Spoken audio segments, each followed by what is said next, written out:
iba yung mga na-elevate. Yung dati nating tinatawag na dati nating pagkatao. Yung mga pasaway natin, yung mga pasaway natin sa ating mga magulang, sa mga salita ng ating Panginoon, ano yung sinasabi ng Bible, hindi natin. At ibigin na natin ito tayo magpasaway sa Panginoon. Amen. Amen.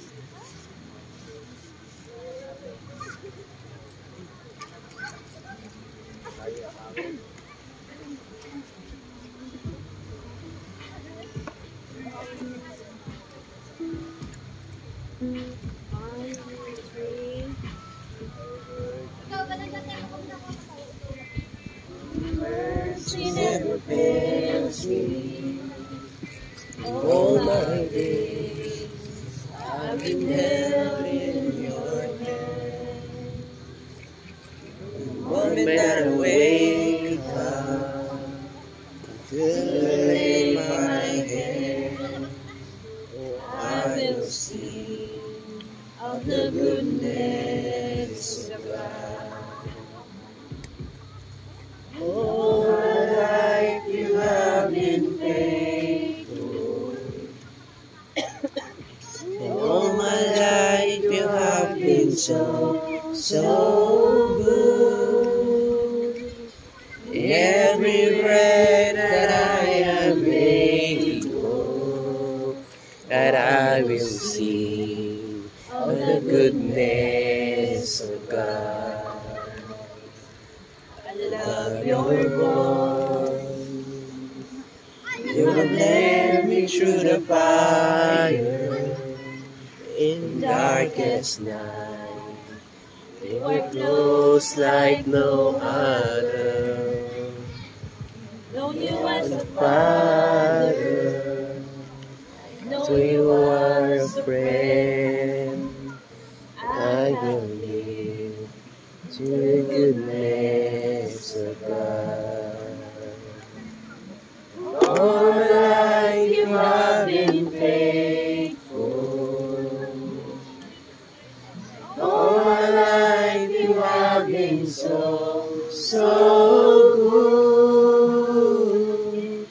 Every breath that I am able, and I will see the goodness of God.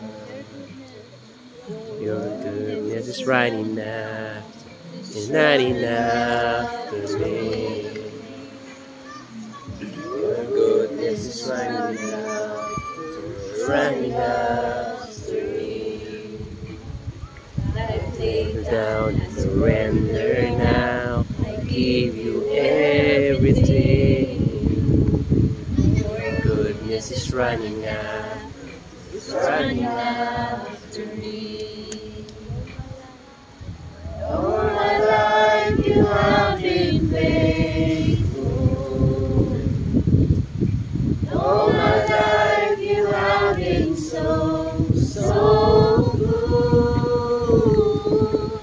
In every breath that I am able, I will see of the goodness of God. All my life you have been faithful. All my life you have been so good. In every breath that I am able, and I will sing of the goodness of God. I will sing of the goodness of God. I will sing of the goodness of God. Amen. Ngayong 8,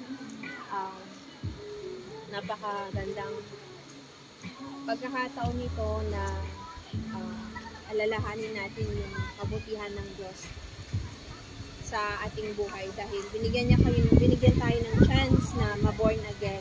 Sabi nga natin sa John 3:3, "Truly, truly, I say to you, unless one is born again, he cannot see the kingdom of God." kasawian. Kaya kayong lahat ay lumuko at nanalangin. Ama naming Diyos na makapangyarihan sa lahat na nasa langit. Ama, kami po ay nagdiriwang at nagsusumamo at lumalapit sa iyong harapan, Panginoon, sa mga oras po ito. Hinihiling po namin, Panginoon, ng iyong banal na Espiritu ang siyang kumagitna at lumukob sa amin, Panginoong Diyos, sa mga oras po ito, Panginoon.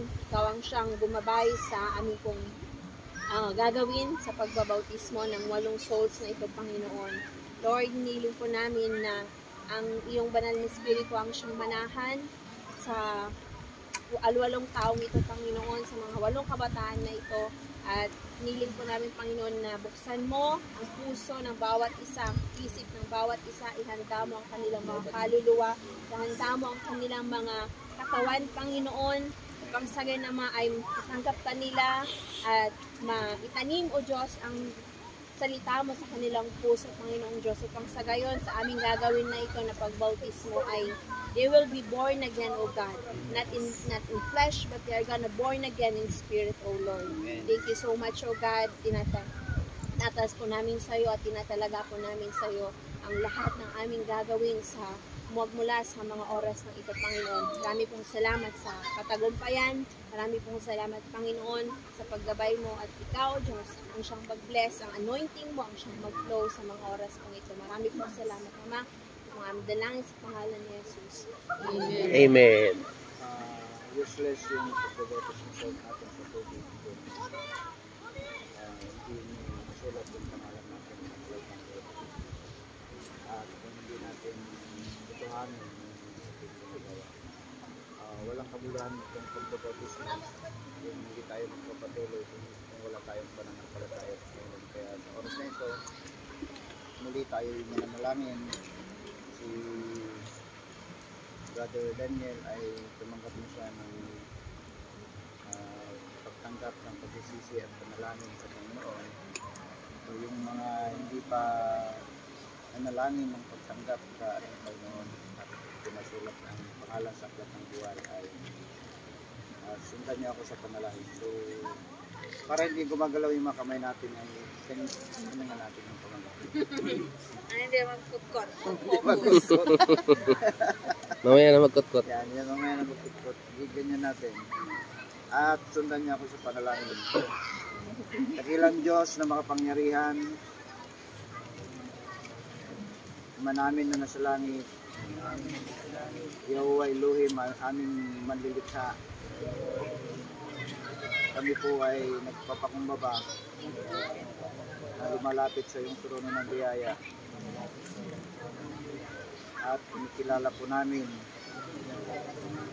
ang iyong kabutihan, ang iyong kadakilaan, ang iyong ginawa doon sa krus ng Kalbaryo sa pagkamatay ng aming Panginoon sa Kristo. At dahil sa kanyang kamatayan, kami ay pinatawad at naligtas sa ating mga kasalanan. Kaya sa oras na ito, hinihingi po namin ng tawad ang lahat ng aming minanang kasalanan, ang kasalanan na likas na nananahan sa aming mga buhay. Patawarin niyo po kami at ilagay mo, Panginoon, iwisik mo sa aming buhay ang iyong banal na dugo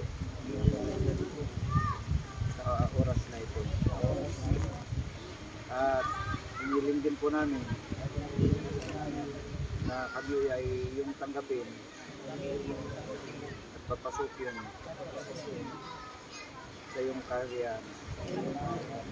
At dalahin po namin aming Panginoong Diyos, isulat mo po ang aming pangalan sa aklat ng buhay at tinatanggap ka namin bilang aming Panginoon, Diyos at tagapagligtas. Maraming pong salamat sa iyong kabutihan at pag-ibig.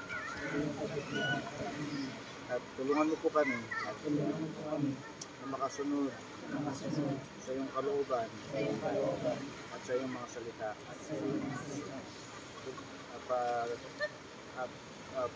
Tatagin mo din po ang aming pananampalataya. Pag sa ganon ay makapagpatuloy po kami hanggang sa iyong muling pagbabalik o hanggang sa kunin mo ang aming buhay. Marami pong salamat. Ito po ang aming samot sa dangin. Sa pangalan ni Jesus. So ngayon po ay tumanggap na tayo ng panalangin pagtanggap at pagsulat sa pangalan natin sa aklat ng buhay ay sampalatayanan nyo na nakalista na ang pangalan.